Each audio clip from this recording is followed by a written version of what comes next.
Saving the Cerrado. A special report from Brazil by Chris Cummins. So far on this trip, we've seen how agriculture can be a curse for this Cerrado region, poisoning the water, taking the water away from the communities who need it, and of course causing deforestation and the destruction of ecology. But there is another way.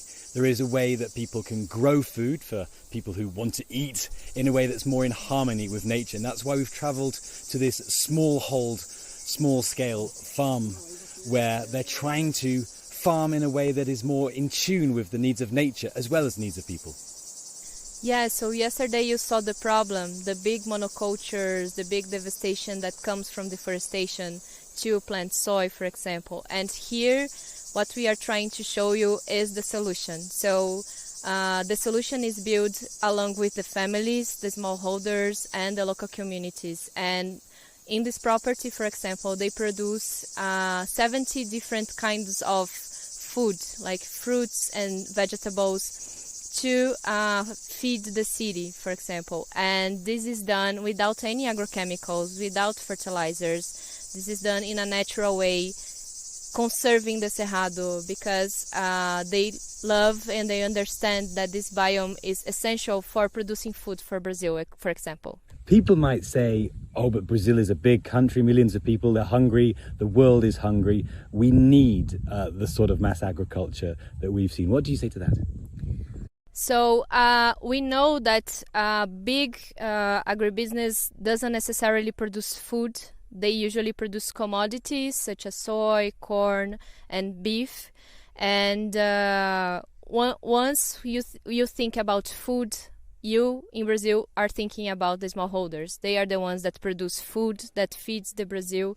And we must strengthen this kind of structure because it brings richness to the people. It takes them out from very susceptible and vulnerable situations where they don't have labor laws being implemented. They have their human rights violated, for example. So it's a win-win situation. Agribusiness is very strong. I believe that sometimes when they try and do this sort of farming, they receive threats. What can happen if you try and buck the trend and stick to your small-scale farming? What sort of threats do they face?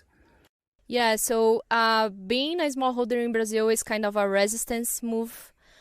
Usually is done by the traditional peoples or people that have more than 100-year relationship with this land, with this biome.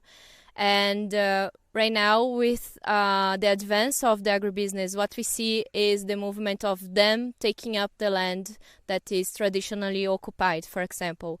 And this comes in very different forms, even threats and violence, but also subtle ways of taking people out of their lands. Fatima spoke of fires being deliberately set.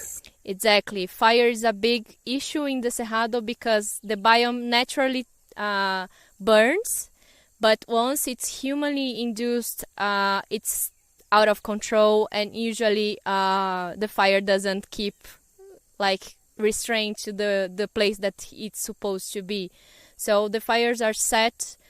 We are not able to identify the ones that are setting the fires clearly, and usually it burns, for example, the crops that they are growing here, and has a lot of impact, not only financially, but also psychologically. People get depressed and susceptible, for example, for big money offerings to buy their land. So this is how